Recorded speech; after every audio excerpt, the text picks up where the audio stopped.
Selamat pagi Ibu. Baik, terima kasih atas waktu yang diberikan kepada saya dari kelompok 3.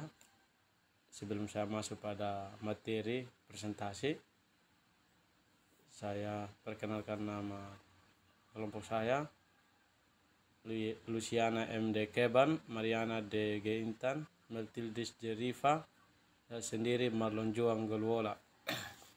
Baik, saya akan masuk pada presentasi video yang pertama, pengemasan dan penyimpanan. Pendugaan dan pengendalian umur simpan produk pangan dibagi. Yang pertama, prinsip penerapan pendugaan umur simpan produk pangan dibagi dalam 3 bagian, yaitu memahami mutu dan keamanan pangan. Yang kedua, perubahan mutu pangan selama penyimpanan. Yang ketiga, metode penentuan umur simpan yang dipercepat. Keamanan pangan dan mutu pangan. Yang pertama, keamanan pangan. Pangan harus terbebas dari hal yang membahayakan konsumen ketika dikonsumsi. Atau bahaya kimia, bahaya biologis, dan bahaya fisik. Yang kedua, harus dipenuhi pada saat pangan diproduksi atau diolah sebelum diedarkan atau diperdagangkan, menerapkan persyaratan sanitasi dan higien BTP atau jenis dan batas maksimum yang diizinkan atau kemasan pangan yang sesuai. Yang kedua, mutu pangan. Dalam mutu pangan ini dibagi dalam 3 bagian. Yang pertama, pangan memenuhi kriteria daya guna atau mutu tertentu, misalnya mutu sensori atau rasa, warna, aroma, tekstur, penampakan, mutu gizi, fungsional. Yang kedua, spesifik untuk setiap produk pangan. Terakhir, mengalami penurunan selama disimpan. Yang mempengaruhi mutu dan umur simpan dibagi dalam beberapa macam. Yang pertama, karakteristik produk, teknologi pengolahan, pengemasan dan pengemasan, kondisi penyimpanan, distribusi, dan outdealing. Umur simpan ditentukan oleh faktor kritis yang paling cepat rusak. Itu dibagi dalam 4 bagian juga. Mutu bahan baku, kondisi pengolahan atau GMP, kondisi pengemasan, kondisi penyimpanan atau distribusi. Contoh penurunan mutu selama penyimpanan.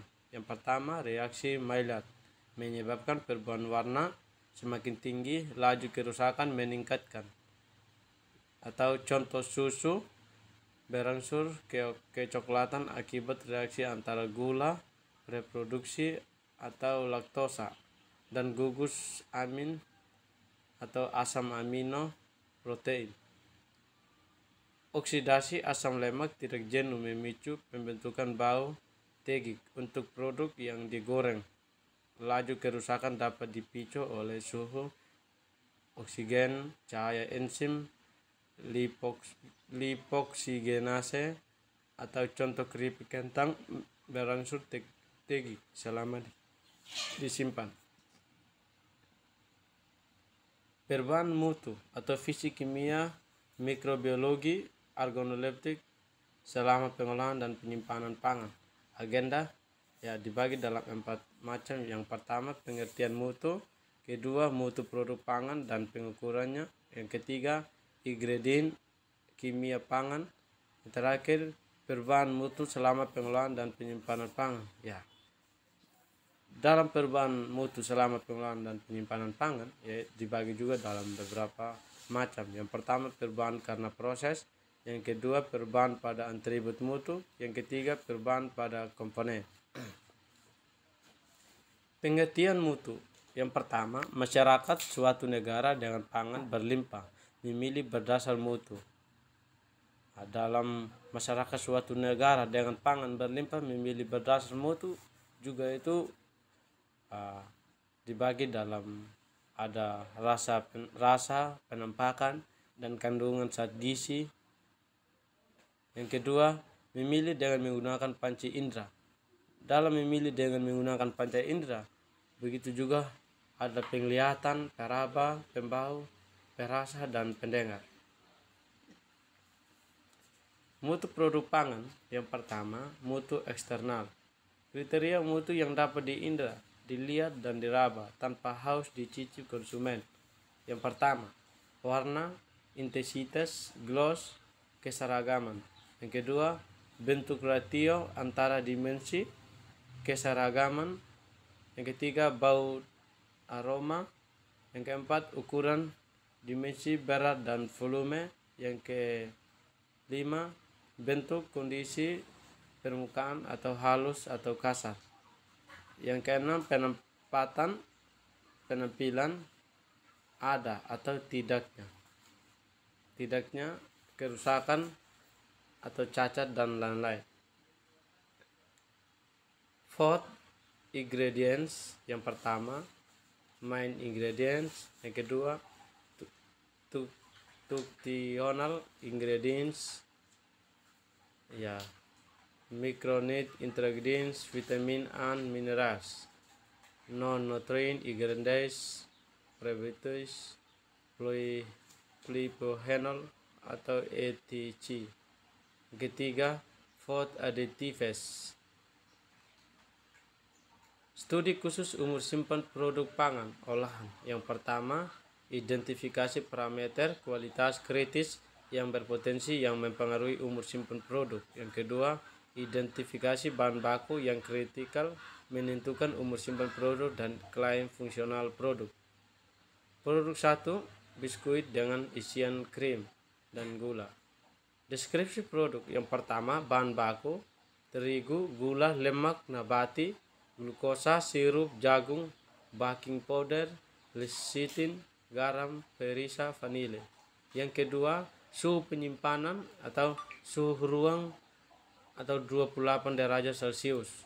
Yang ketiga, kemasan primer. Dalam kemasan primer ada metaliset atau plastik.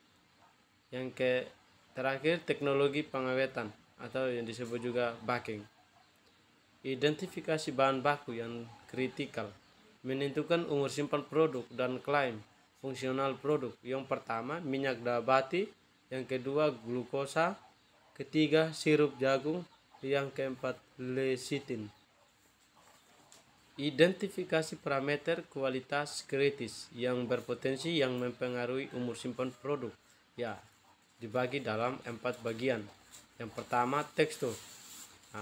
Dalam tekstur ini mempelemen atau tekstur analiser uji sensoris. Yang kedua, rasa atau sensori. Aroma atau tegik atau analisis kimia atau VVA prox. Yang terakhir, warna atau disebut biskuit dan krim, sensori dan kolorimeter. Produk 2, tepung kedelai premix. Deskripsi produk. Yang pertama, bahan baku, tepung kedelai premix, vitamin A dan fortifikasi. Yang kedua, suhu penyimpanan, suhu ruangnya 28 derajat Celcius. Yang ketiga, kemasan primer atau plastik PPP. Yang keempat, teknologi pengawetan dan pengeringan. Identifikasi bahan baku yang kritis menentukan umur simpan produk dan klaim fungsional produk. Tepung kedelai sumber proteinnya malairit oksidasi. Vitamin A sumber vitamin A oksidasi. Identifikasi parameter kualitas kritis yang berpotensi mempengaruhi umur simpan produk. Yang pertama, aroma, ketegikan sensori. Yang kedua, rasa penyimpangan sensoris, warna menjadi coklat atau lab kolorimeter sensori. Tekstur atau pengumpulan atau checking sudut respons sensoris. Kandungan vitamin A atau kimia spektro HPLC. Pendugaan dan pendalian umur simpan produk pangan. Yang pertama,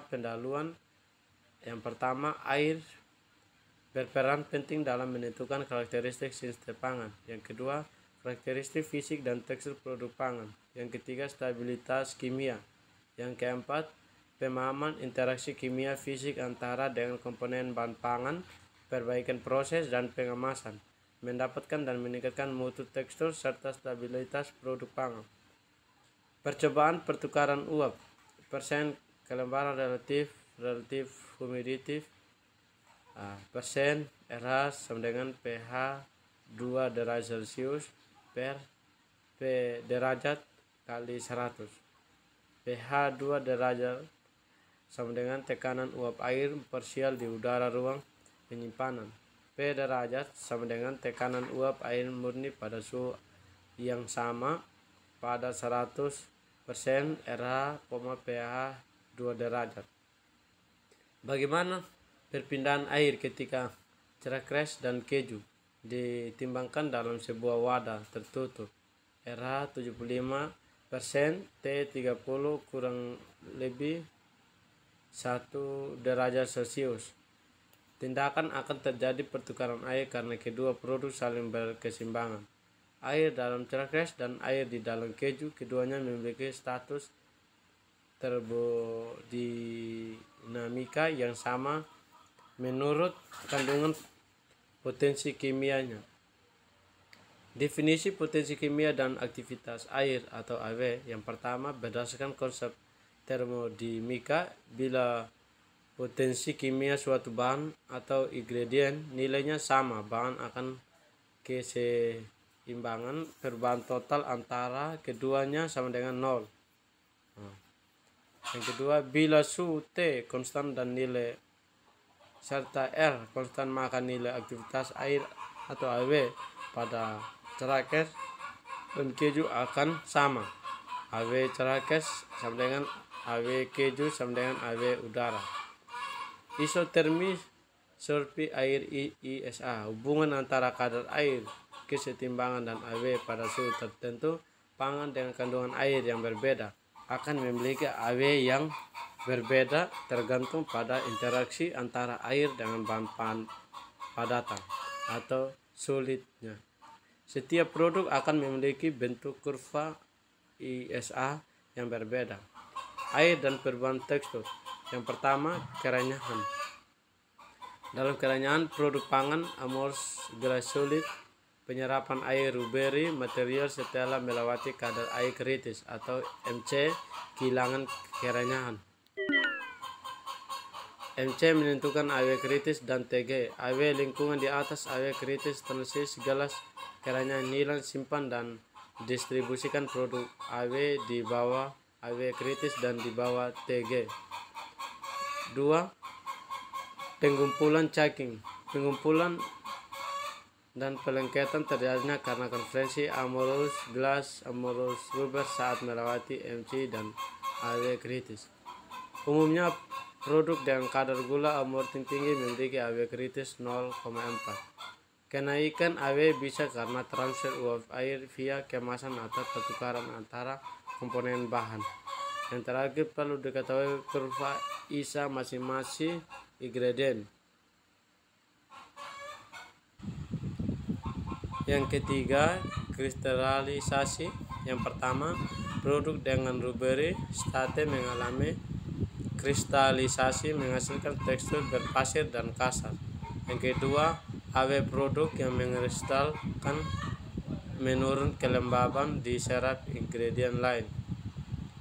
Yang ketiga, simpan dan distribusikan produk pada AW di bawah AW dan di bawah TG. Yang terakhir, perlu diketahui kurva ISA masing-masing ingredient. Yang keempat, kekerasan dibagi dalam 4 bagian. Yang pertama, produk IMF tertentu bermasalah saat tekstur berubah menjadi keras atau CTH, buah kering dodol makan hewan kesayangan. Yang kedua, ditentukan oleh komposisi bahan dan TG. Yang ketiga, kadar air kritis IMF dibagi 0,5 dikurang 0,6.